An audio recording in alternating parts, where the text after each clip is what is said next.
கடந்த 2017ஆம் ஆண்டு இதே போன்ற ஒரு தீர்மானம் வந்தது. தமிழக சட்டமன்ற வரலாறு நூற்றாண்டு விழாவினை இன்னும் 4 ஆண்டுகளில் காணப்போகிறது என கூறி தொடங்கினேன். இன்றைக்கு நூற்றாண்டு விழாவினை கண்டு 4 ஆண்டுகள் ஆகிறது என்று கூறி தொடங்குகிறேன். இப்பேரவை நூற்றாண்டு விழா கண்டுள்ளது. இங்கே நம்ம எல்லாம்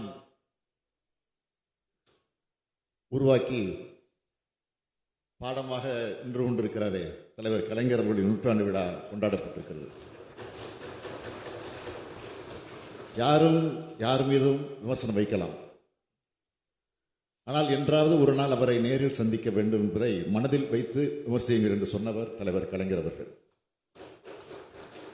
அதனால்தான் அவரை படமாக இல்லை பாடமாக நிற்கிறார் என்று நான் குறிப்பிட்டேன்.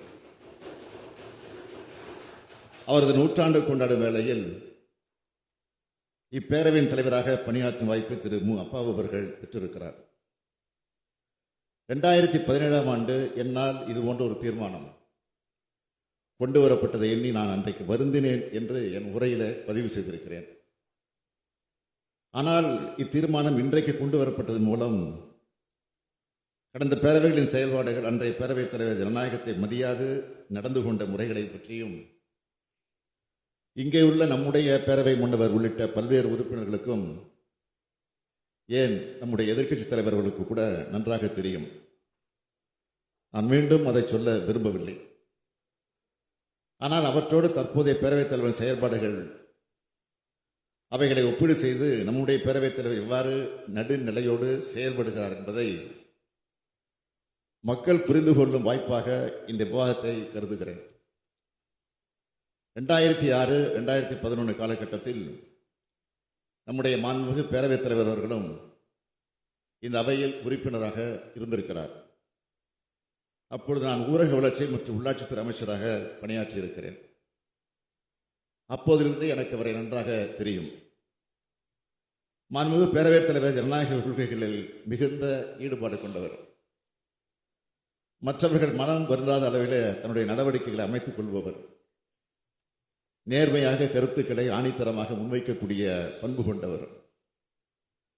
அவரது நடுநிலையோடு நிற்கக்கூடிய நேர்மை திறனும், அனைவரிடமும் சிரித்த முகத்தோடு பழகக்கூடிய பாங்கும் என்னை கவர்ந்த காரணத்தால் தான் அவரை பதவிக்கு நான் முன்மொழிந்தேன். ஆசிரியராக இருந்து அரசியலுக்கு வந்தவர் நம்முடைய மாண்புமிகு அப்பா அவர்கள். கனிவானவர், ஆனால் அதே நேரத்தில் கண்டிப்பானவர். இவை ரெண்டுமே பேரவைக்கு தேவை என்பதை அனைவரும் ஏற்றுக்கொள்வீர்கள் என்று நான் நினைக்கிறேன். இவை இல்லாவிட்டால் அவை கண்ணியத்தோடு கட்டுப்பாட்டோடு நடத்த இயலாது. அதுபோல பேரவையை நடத்திவிட முடியாது. இந்த அவையில் என்னுடைய தலையீடோ அல்லது அமைச்சர்களின் தலையீடோ பேரவை நடவடிக்கை இல்லாத வகையில்தான் பேரவைத் தலைவர் அவர்கள் மாண்புமிகு அப்பா அவர்கள் நடந்து வருகிறார்கள்.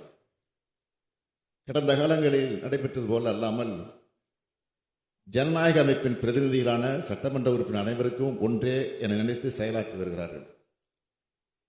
எதிர்க்கட்சி உறுப்பினரிடம் பாசம் பற்றும் கொண்டு செயல்படுபவர் நம்முடைய பேரவைத் தலைவர் என்பதை மனசாட்சியோடு சிந்திக்கக்கூடியவர்கள் ஒப்புக்கொள்வார்கள். பேரவைத் தலைவருக்கு அருகிலே வந்து எதிர்க்கட்சி உறுப்பினர்கள் அன்போடு பேசியிருப்பதை இந்த பேரவை உறுப்பினரும் பார்த்த காட்சிதான். சில எதிர்க்கட்சி உறுப்பினர்கள் கஞ்சாடையாக கூட பேசி நான் பார்த்திருக்கிறேன்.